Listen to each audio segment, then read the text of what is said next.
বাবা? আমি হলাম উজিরের বাড়ির ও, আপনি সেই দাইমা, আপনি সেই দাইমা। আর আমি কে জানো? না বলে জানবো কোনটা আমি হচ্ছি এই রাজ্যের দাদু। তোমার সঙ্গে তো আমার দরকার নেই। তোমার দরকার কার সঙ্গে? রূপবানের সঙ্গে। তুমি সরো সরো, তুমি সরো সামনে। আরে আসছে রূপবানের হবে তোমার কি দরকার? আর দরকার আছে, গোপনের কথা যে তুমি শুনতে পারবা। তাই হ্যাঁ, তাড়াতাড়ি। তাহলে করো। ভাগ করে দিছো কে? ঢুকলাম কিন্তু। আরে রব্বান, রব্বান, আরে বাবা, দেখো এই দাদু কি করে? আসসালামু আলাইকুম দাদু। ওয়ালাইকুম আসসালাম। কেমন আছেন? ভালোই আছি, তা তুমি কেমন আছো? আমি ভালো আছি। বলুন কি জন্য আমাকে ডেকেছে?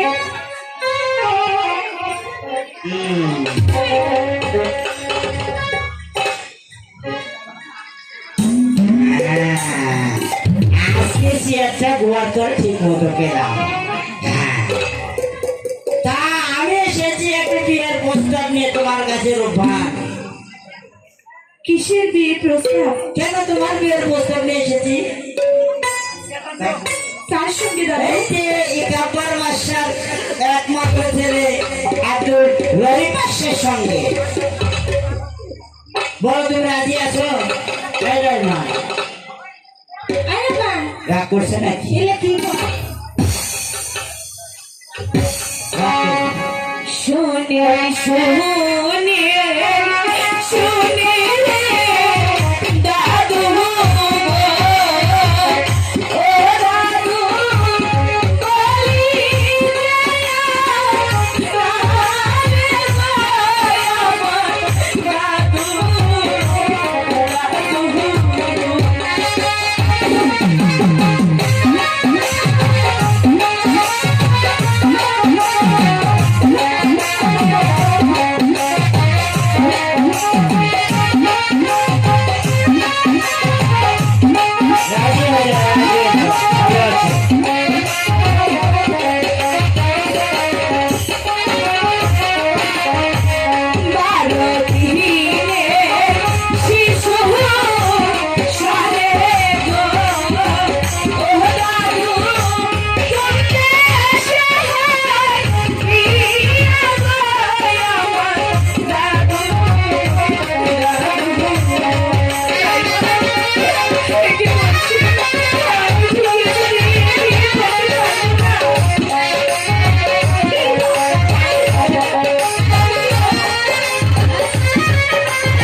অপরাধ করেছে তুমি শুনতে চাও? না চলে তুমি শুনতে চাও রূপান? ওকে কিছু একমাত্র তুমি পারো তোমার পিতাকে রক্ষা করতে। তুমি যদি বাদশার একমাত্র পুত্র ওদের সাথে বিবাহের জন্য রাজি হয়ে যাও, তাহলেই তুমি তোমার পিতাকে রক্ষা করতে পারবে। তাদের রাজি আছে। অনেক দূরে চলে যাবো আমরা। সবাই যাবে, বারবার পর তোমাদের চিরতরে বন্ধ। যা বলা শুনে শুনে বাদশাহ গো, ও বাদশাহ বলি জানা রে গো, বাদশাহ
রূপান, তুমি পারো তোমার পিতাকে বাঁচাতে।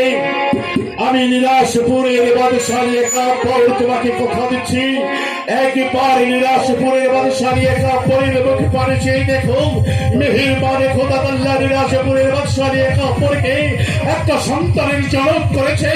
সেই সন্তানকে বাঁচানোর জন্য বাদশালী একাপর তোমার পিতাকে মৃত্যুদণ্ডে দণ্ডিত করেছে।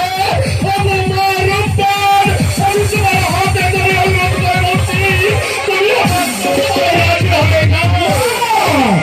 না না না, আমার কাজ করবি না। আমার এই তুচ্ছ জীবনটার জন্য, আমার এই তুচ্ছ প্রাণ যদি চলে যায় যান, আমি হাসতে হাসতে মৃত্যুকে বরণ করে দেব। কিন্তু এই কথা রাজি হবি না মা। উঠে গেছে, চলে যাও। আমি নিরাশ বলে বাদশাহে কাফার, আমার হাত ও মস্তকে কাতাকার পালন করতে হবে। বয়োজির অশূন্য ভেদাভেদ ভুলে গিয়ে মার রূপপানিকে আপনি সাজিয়ে দিন। আমি পুত্রবধূ হিসাবে রূপপানিকে আমার ঘরে তুলে দিন। না যাবো না, মৃত্যুদণ্ড যখন আমাকে দিয়েছে আমার কোনো দ্বিধা নেই। আমি মৃত্যুর সংযোজন থেকে নই, এই গ্রামে হাসতে হাসতে আমার জীবন বিসর্জন দিতে আছি। আমি আমার মাথা বলে দিচ্ছি, সাল্লাহকে বলুন আমার কাজের সাল্লাহ হতম তরিকার তত্ত্ব ধরদিন সাহেব। একবার শুধু একবার রাজি হয়ে যাও মা। আমি বলো তুই আমার কাছে করিস না, আমি বেঁচে থেকে গেলাম।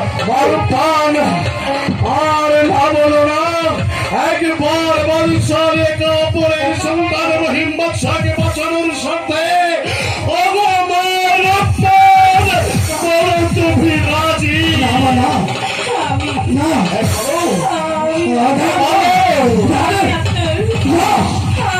12 দিনের ছেলেকে মানে 12 দিনের ছেলেকে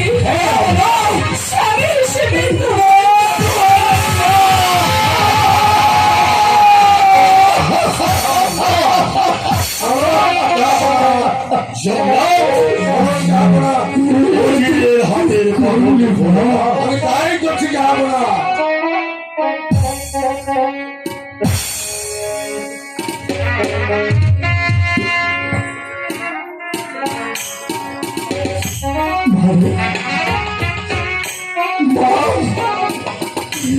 পিতা কি করলে মা? কি করলে? অধীর আসন, অধীর আসন, আর দুঃখ করবেন না। আসুন না, ভেদাভেদ ভুলে গিয়ে বিধির বিধানকে আমরা মেনে নিই। মা রূপবান যখন সব জ্ঞানে রাজি হয়েছে, আর এক মুহূর্ত বিলম্ব নয়, চলুন মহলে মা রূপবানকে বিয়ের সাথে সজ্জিত করুন। আজ আমি শুক্রবার মা রূপবানের সহিত রহিম বাসার শাদী মোবারক সম্পন্ন করি। চলো, আনন্দ উৎসব, আমার আনন্দ উৎসব সমস্ত কিছু যে ওই নদীর সাথে ভেসে গেছে। সম্পূর্ণ তপিত হয়ে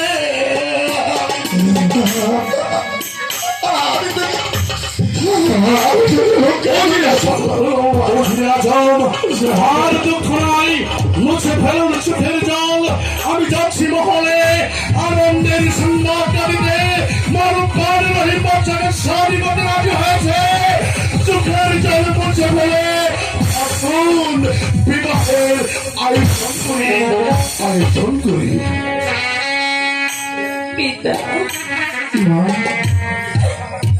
পিতা গো, মা গো, আপনি এভাবে কান্না করুন, কি করলি? আমাকে আর কষ্ট দিবেন না।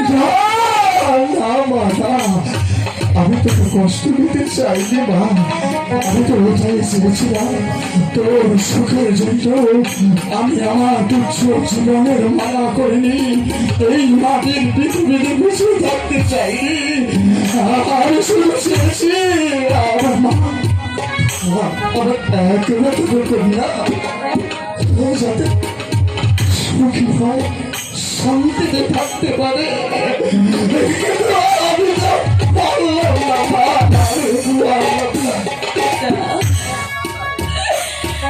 ওই বিদের কলমে বুঝি খালি ছিল না, তাই তো আমার সাথে এমনটা হয়েছে। বলছি বিধি, দুঃখ করো না, তোমার এই মেয়ের ভাগ্যটা ছিল, তাই তো হয়েছে। আমি তো চোখের পানি সইতে পারছি না মা। ও বিধি,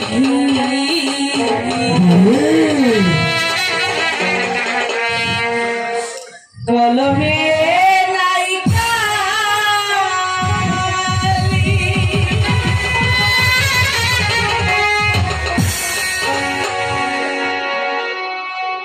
আমারে পালে এত জ্বালা দিলি রে।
তুমি আর এভাবে কান্না করো না।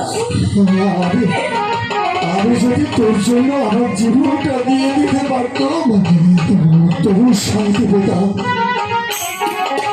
ঈশ্বর পৃথিবী পৃথিবীর মানুষ তোমরা চেয়ে দেখো এই বৃদ্ধ পিতার তুচ্ছ জীবনটার জন্য একটু নারী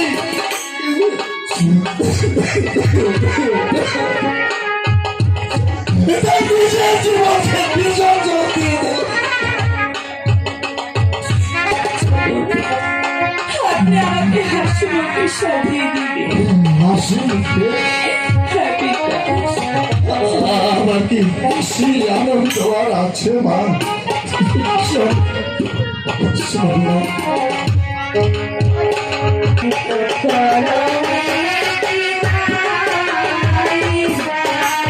Thank you.